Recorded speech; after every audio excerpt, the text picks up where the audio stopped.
Chapter 4 of The Sun Also Rises by Ernest Hemingway.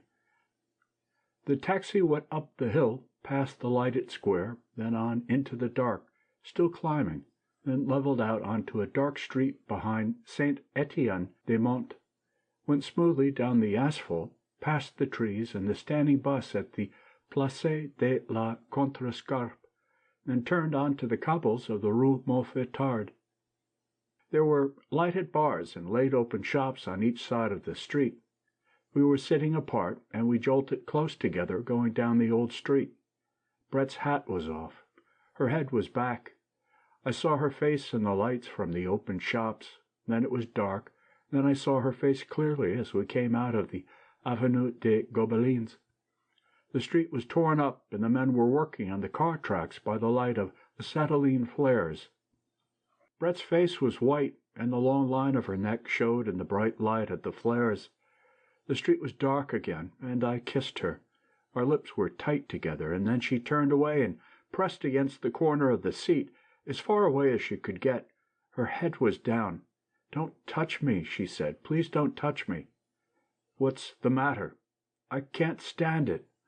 "Oh, Brett, you mustn't. You must know. I can't stand it, that's all. Oh, darling, please understand." "Don't you love me?" "Love you? I simply turn all to jelly when you touch me." "Isn't there anything we can do about it?" She was sitting up now. My arm was around her, and she was leaning back against me, and we were quite calm.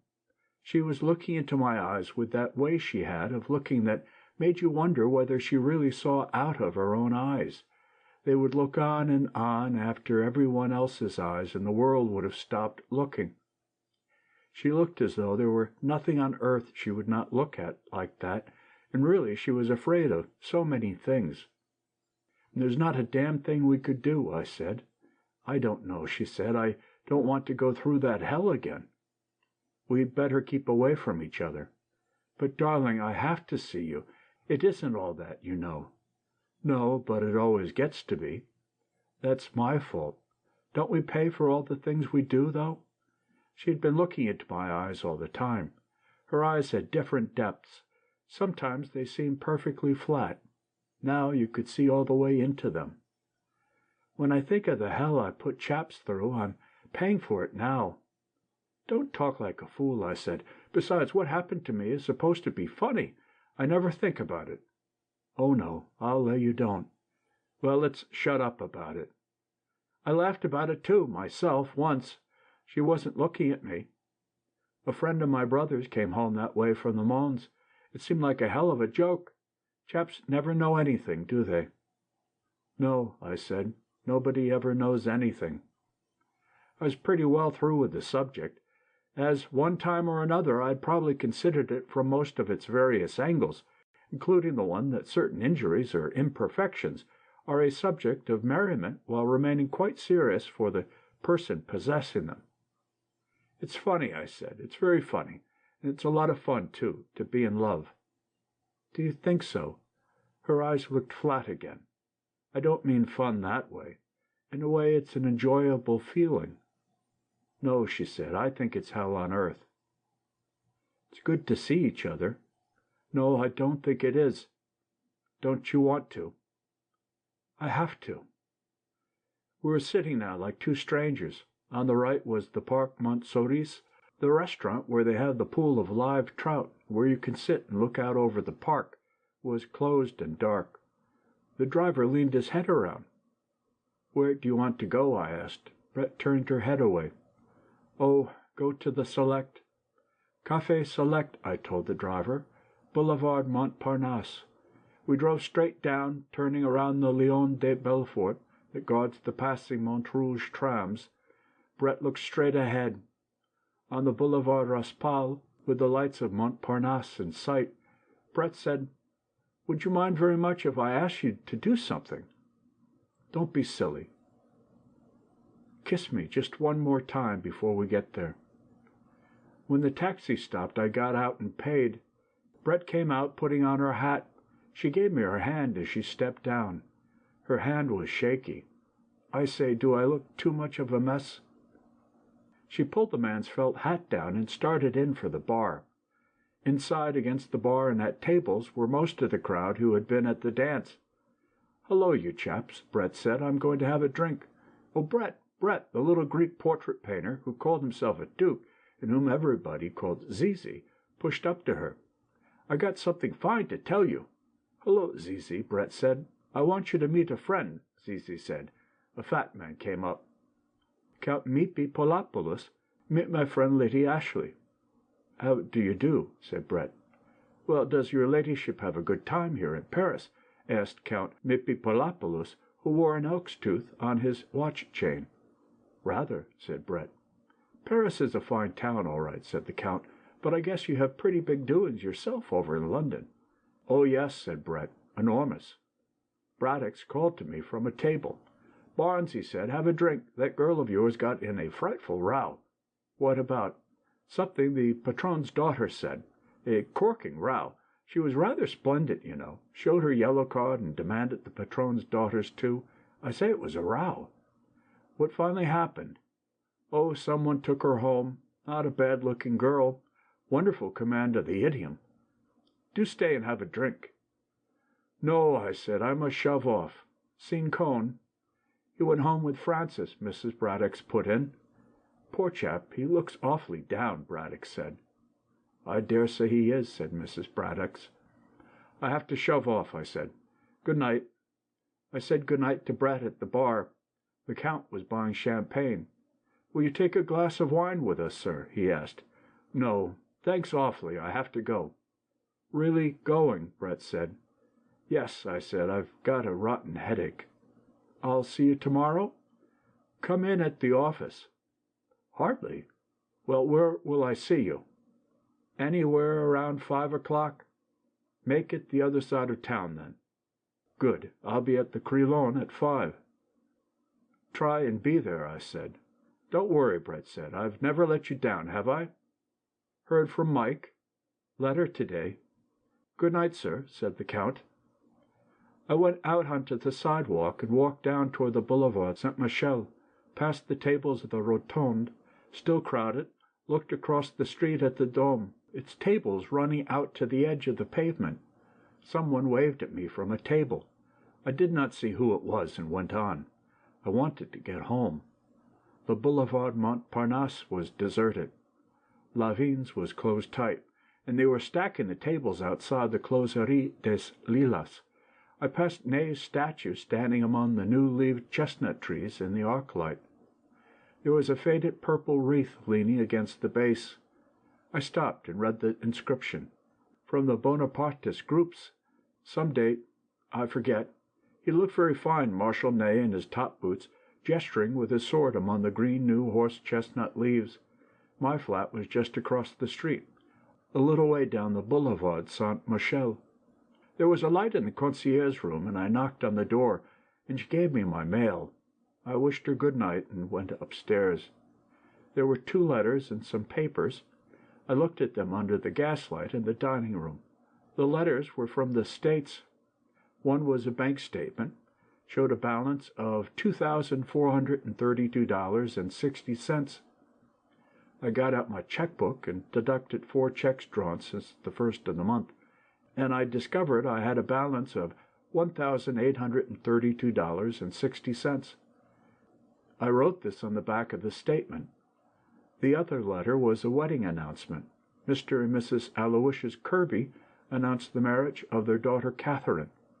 I knew neither the girl nor the man she was marrying. They must be circulating the town. It was a funny name. I felt sure I could remember anyone with a name like Aloysius. It was a good Catholic name.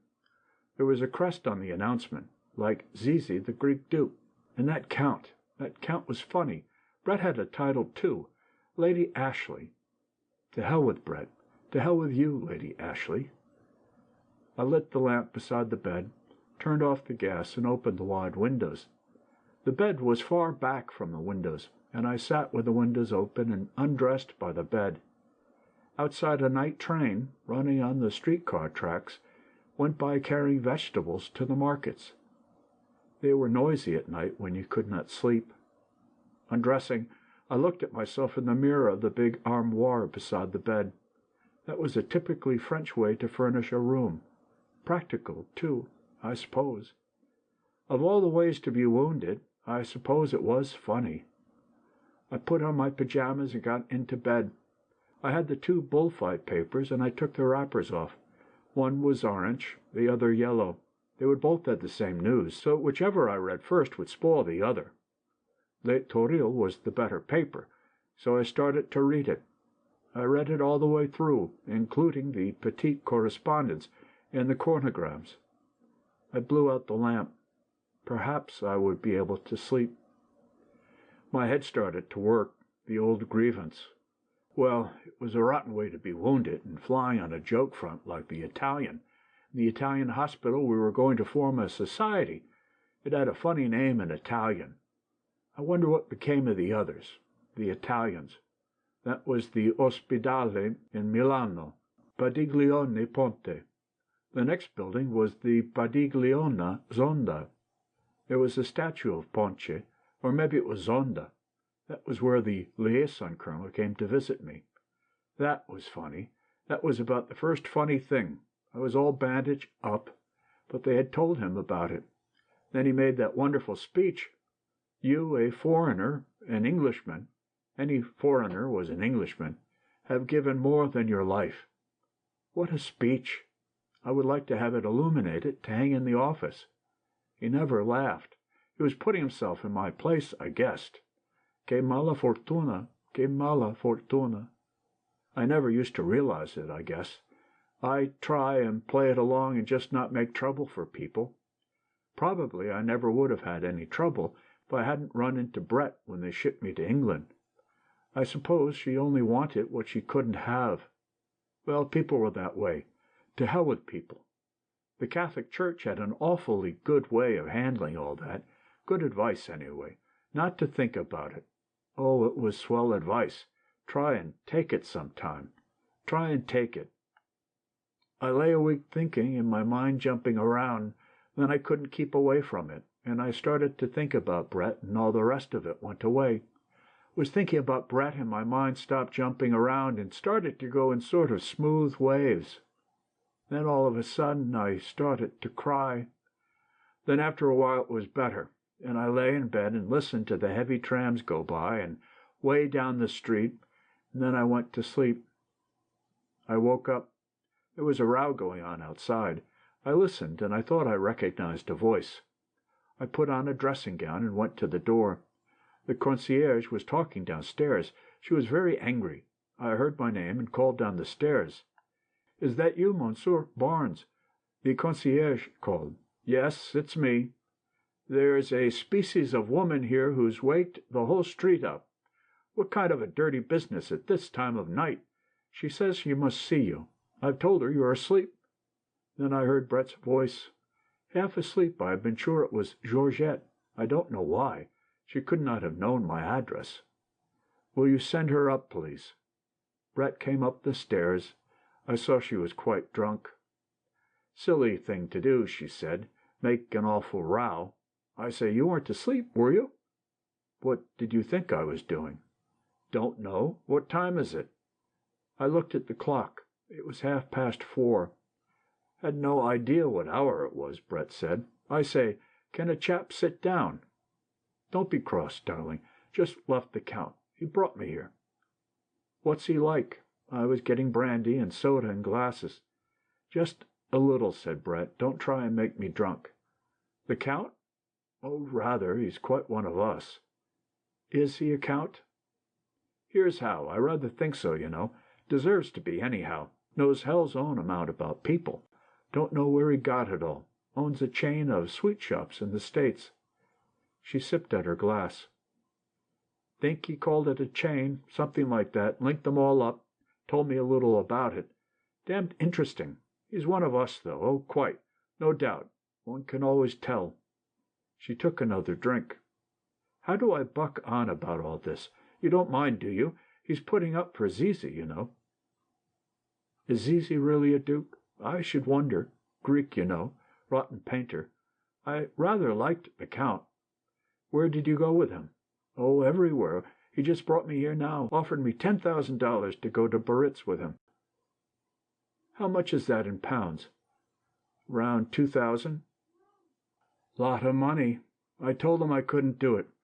He was awfully nice about it. Told him I knew too many people in Biarritz." Brett laughed. "I say, you were slow on the uptake," she said. "I'd only sipped my brandy and soda. I took a long drink." "That's better. Very funny," Brett said. Then he wanted me to go to Cannes with him. Then I told him I knew too many people in Cannes. Monte Carlo. Told him I knew too many people in Monte Carlo. Told him I knew too many people everywhere. Quite true, too. So I asked him to bring me here." She looked at me, her hand on the table, her glass raised. "Don't look like that," she said. "Told him I was in love with you. True, too. Don't look like that. He was damn nice about it. Wants to drive us out to dinner tomorrow night.